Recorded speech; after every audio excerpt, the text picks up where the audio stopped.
안녕하세요. 오늘은 성경 누가복음 13장을 좀 깊이 들여다볼까 합니다. 네, 누가복음 13장이죠. 여기 보면 회개, 그리고 하나님 나라, 또 구원의 길, 이런 중요한 주제들이 담겨 있어요. 맞아요. 바로 본문으로 들어가 보면 시작부터 좀 충격적인 사건들이 언급되잖아요. 그 빌라도가 갈릴리 사람들 피를 제물에 섞었다는 얘기나 실로암 망대가 무너져서 사람이 죽은 사건들요. 네, 그렇죠. 당시 사람들에게는 정말 큰 뉴스였을 텐데, 근데 그때 예수님 반응이 우리가 보통 생각하는 거랑 좀 다르나요. 그 사람들이 뭐 특별히 죄가 많아서 그런 끔찍한 일을 당한 게 아니라고 딱 잘라 말씀하시죠. 네, 바로 그 점이 중요합니다.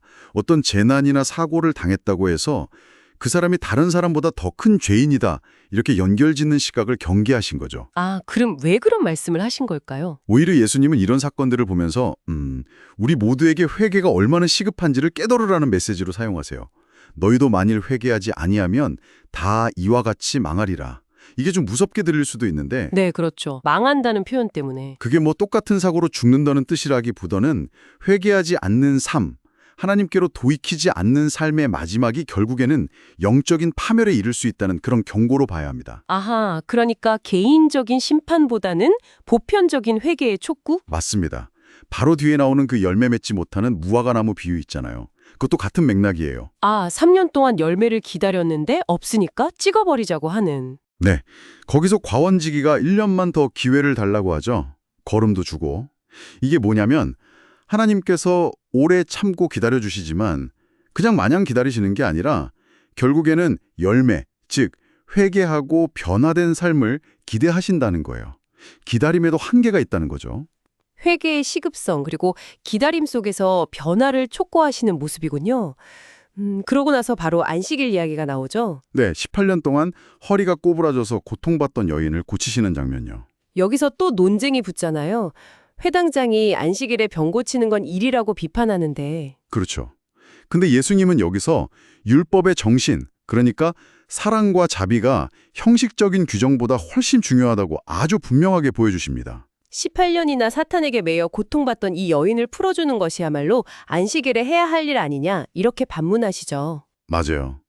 자기 가축은 안식일에 외양간에서 풀어 물 먹이러 가면서 사람은 왜 안 되냐는 그 비유는 정말 율법주의의 핵심을 찌르는 말씀이죠. 생명을 살리고 억압에서 해방하는 것. 그게 바로 하나님 나라의 모습이고 안식일의 참된 정신이라는 걸 보여주신 겁니다. 아, 하나님 나라의 성격이 해방과 치유에 있다는 거군요. 네. 그래서 바로 이어서 하나님 나라 비유 두 가지가 나오잖아요. 겨자씨와 누룩 비유. 네, 둘 다 처음엔 아주 작고 보잘것없는데 나중엔 엄청나게 커지는. 바로 그겁니다. 하나님 나라는 세상 눈으로 보기에는 겨자씨처럼 작게, 누룩처럼 보이지 않게 시작할 수 있다는 거예요. 뭐 미미해 보일 수도 있죠. 하지만 결과는 결과는 놀랍죠. 겨자씨가 큰 나무가 돼서 새들이 깃들고 누룩이 반죽 전체를 부풀리듯이 결국 하나님 나라는 세상을 덮고 변화시키는 강력한 힘을 가졌다는 희망적인 메시지예요. 숨겨진 시작 속에 엄청난 잠재력이 있다는 거죠. 그렇게 강력하게 임하는 나라인데 정작 그 나라에 들어가는 길은 좁은 문이라고 하시는 게 또 아이러니하네요. 네, 좁은 문으로 들어가기를 힘쓰라고 하시죠. 심지어 많은 사람이 들어가려고 해도 못 들어갈 거라고 경고까지 하세요. 단순히 뭐 예수님 따라서 같이 밥 먹고 가루침 좀 들었다고 해서 자동으로 들어가는 게 아니라는 말씀이시죠. 맞습니다. 여기서 힘쓰라는 표현이 참 중요해요. 이게 원어로는 아고니조마이인데 거의 뭐 씨름하듯이 격투하듯이 온 힘을 다해 애쓰는 걸 의미하거든요. 아, 그냥 노력하는 정도가 아니라 정말 치열한 분투군요. 그렇죠. 구원이 물론 하나님의 선물이지만 그 문으로 들어가기 위해서는 우리의 전적인 결단과 어쩌면 정말 피나는 노력이 필요하다는 거예요. 수동적으로 기다리는 게 아니라 적극적으로 하나님 나라의 가치를 붙잡고 살아가려는 그런 투쟁이요. 그냥 쉽게 얻어지는 게 아니군요. 네. 그리고 또 중요한 게 나중된 자로서 먼저 되고 먼저 된 자로서 나중될 자도 있느니라는 말씀. 이 세상에서의 순서나 기준이 하나님 나라에서는 아무 의미가 없을 수 있다는, 어쩌면 완전히 뒤집힐 수도 있다는 거죠. 정말 충격적인 선언인데요. 우리의 예상을 완전히 깨는 네, 우리의 기준이나 상식을 뛰어넘는 하나님의 방식을 보여주는 거죠. 그 세상의 기준이 통하지 않는다는 점이 마지막 부분이죠. 예루살렘을 향한 예수님의 그 슬픈 탄식에서도 좀 느껴지는 것 같아요. 아, 그렇죠. 헤롯이 죽이려 한다는 경고를 듣고도 예수님은 나는 내 길을 가야 한다고 하시면서 오히려 예루살렘을 향해 탄식하시죠. 선지자들을 죽이고 하나님이 보낸 사람들을 돌로 치는 도시라고. 그 암탉이 병아리를 품으려는 비유는 정말 마음이 아프더라고요. 네, 정말 그렇죠. 암탉이 날개 아래 그 병아리들을 모으려고 애쓰는 모습, 그게 바로 끊임없이 이스라엘을, 아니 우리 모두를 품으려고 다가오시는 하나님의 애타는 사랑을 보여주는 거거든요. 하지만 예루살렘은 그걸 원하지 않았다는 거고요. 네, 계속해서 거부해왔죠. 하나님의 그 간절한 초대를. 그래서 예수님은 그 완고한 거절의 결과가 얼마나 비극적일지를 아시고 슬퍼하며 예고하시는 겁니다. 어떻게 보면 이게 앞서 나온 좁은 문으로 들어가지 못하는 사람들의 모습과도 연결되는 거죠. 아, 기회가 주어졌을 때 돌이키지 않으면 문은 닫힌다는. 맞습니다.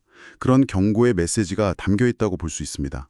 오늘 누가복음 13장을 쭉 보니까 정말 회개의 시급함, 그리고 하나님 나라가 처음엔 작지만 결국엔 강력하게 확장된다는 것. 하지만 그 나라에 들어가려면 정말 진지한 분투, 그 좁은 문을 통과하려는 노력이 필요하다는 걸 배우게 되네요. 그렇습니다. 특히 좁은 문으로 들어가기를 힘쓰라는 이 도전, 그리고 하나님의 그 애타는 초대를 계속 외면했던 예루살렘의 모습은 오늘 우리에게도 정말 많은 생각을 하게 만들죠. 내가 그냥 종교적인 어떤 틀 안에 있다고 안심하고 있는 건 아닌지, 정말 하나님 나라의 가치를 붙잡고 치열하게 살아가고 있는지 돌아보게 합니다. 네, 어쩌면 우리도 모르게 익숙함 속에서 그 좁은 문을 외면하고 있거나 하나님의 초대를 놓치고 있는 건 아닌지 생각해 볼 문제입니다.